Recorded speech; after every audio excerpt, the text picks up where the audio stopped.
तो सवाल यही है कि गृह राज्य मंत्री अजय मिश्रा का क्या होगा। आज हर कोई यह जानना चाहता है, क्योंकि अजय मिश्रा आज अचानक नॉर्थ ब्लॉक पहुंचे थे। गृह मंत्री अमित शाह से उनकी मुलाकात हुई है और खबर यह आ रही है कि फिलहाल अजय मिश्रा इस्तीफा नहीं देंगे।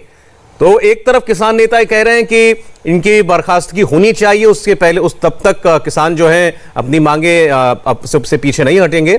देवेंद्र पराशर इस वक्त जुड़ रहा है हमारे साथ। देवेंद्र, खबर क्या है, क्या कुछ चल रहा है सरकार के अंदर, दबाव में है अजय मिश्रा के इस्तीफे को लेकर? और 3-4 चीज़ है सौरभ। पहली बात यह है कि अजय मिश्रा जो लखीमपुर से दिल्ली आए हैं, बेसिकली उनको बुलाया गया था, इसमें कोई दो राय नहीं कि उनको समन किया गया था। आज यहाँ समन होने के बाद पहले वो गृह मंत्रालय में नॉर्थ ब्लॉक में अपने दफ्तर में गया और वहाँ से निकल के तकरीबन 12:30 बजे वो गृह मंत्री अमित शाह के पास पहुँचे हुए थे। अमित शाह से मुलाकात के दरमियान अजय मिश्रा से अमित शाह ने पूरे घटना की रिपोर्ट ली थी कि आखिर क्या कुछ हुआ था। उसके बारे में अजय मिश्रा ने अपनी पूरी बात गृह मंत्री अमित शाह के सामने रखी थी। और तीसरी चीज़ सौरभ जो महत्वपूर्ण है कि अमित शाह ने अजय मिश्रा से इस्तीफे को लेकर कोई भी बातचीत नहीं की है, ये हमारे टॉप सोर्स ने हमें बताया है। चौथी चीज़ कि अजय मिश्रा ने भी खुद अपनी तरफ से इस्तीफे की कोई पेशकश नहीं की थी। पांचवी चीज़ कि बीजेपी के टॉप सोर्सेज और सरकार के जो आला सूत्र है उनका ये कहना है कि रूल ऑफ लॉ के अंतर्गत अजय मिश्रा के ऊपर तो कोई आरोप तक नहीं है। अगर अजय मिश्रा के बेटे के ऊपर कोई आरोप लगा है तो कानून के शासन के तहत उनके बेटे उसका सामना करेंगे। इसमें अजय मिश्रा का इन्वॉल्वमेंट कहाँ से हो गया? और छठी चीज़ सौरभ जो मैं आपको बताऊं, जो कि ज़्यादा दिलचस्प हमें बताई गई कि पुलिस के पास, यूपी पुलिस के पास कम से कम 6 महत्वपूर्ण वीडियो हाथ लगे हैं।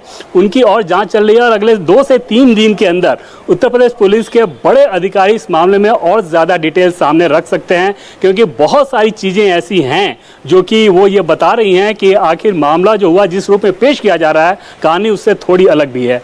सौरभ और देवेंद्र, पहले नहीं जाने दिया जा रहा था, प्रियंका गांधी ने कोशिश की, राहुल गांधी ने लगातार कहा और आज जाने दिया जा रहा है। यानी कहीं ना कहीं वो अपर हैंड दिया राहुल गांधी को, क्योंकि अब वो कहेंगे कि हमारे दबाव में आकर उन्होंने इजाजत दी है हमें। पंकज, इसको थोड़ा सा अलग रूप में भी समझने की जरूरत रहती है। जैसे जब घटना हुई और उस घटने को अगर आप ठीक तरीके से समझें तो वो घटना अपने आप में बहुत ज़्यादा दुखद थी, बहुत ज़्यादा विवश थी, लेकिन उससे आगे की आशंका आप देखें तो और ज़्यादा विवश हो सकता था।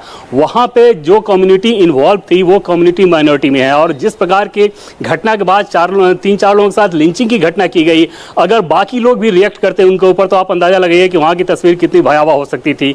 ऐसे में प्रशासन की सबसे बड़ी जिम्मेदारी ये कि जो नुकसान हो गया था वो हो गया, कम से कम इस मामले को और आगे ज्यादा ना बढ़ने दें और वहां भावनाएं और ज्यादा ना भड़क जाएं लिंचिंग की घटना के चलते, जो कि बाद में हुई थी गाड़ी से कुचले जाने की घटना के बाद। तो इन सारी परिस्थितियों को ध्यान में रखते हुए प्रशासन तुरंत ये नहीं चाहता था कि वहां पर पॉलिटिकल बयानबाजी दोनों तरफ से हो और वहां पर मामला और ज्यादा भड़क जाए, सेंटिमेंट और ज्यादा भड़क जाए। और उस लिहाज से एक कूलिंग पीरियड जिसे कहते हैं वो प्रशासन की तरफ से देने की कोशिश की जा रही थी। इसमें कोई दो राय नहीं कि पॉलिटिकली मामला बहुत ज्यादा हिटेड था और प्रियंका गांधी को उतने समय तक डिटेन कराया गया, राहुल गांधी को की तमाम बयानबाजी आपने देखी या दूसरे नेताओं का आपने देखा। लेकिन वहां पे प्रशासन की सबसे बड़ी चिंता जो हमें बताया गया वो यही थी कि ऐसा ना हो कि वो घटना और ज्यादा बड़ा रुख अख्तियार कर ले और उसके बाद ज्यादा रिएक्शन का सामना करना पड़े वहां लोगों को, और इसके चलते एक कूलिंग पीरियड का समय दिया गया था। अब जो जाना चाहे वो जा सकता है। अच्छा, ये बताइए देवेंद्र, आज बीजेपी के प्रवक्ता भी ये कह रहे थे राहुल गांधी की बात पर रिएक्ट करते हुए कि जो किसान नेता, उन्होंने नाम नहीं लिया लेकिन राकेश टिकैती थे जो वहां पर एडीजी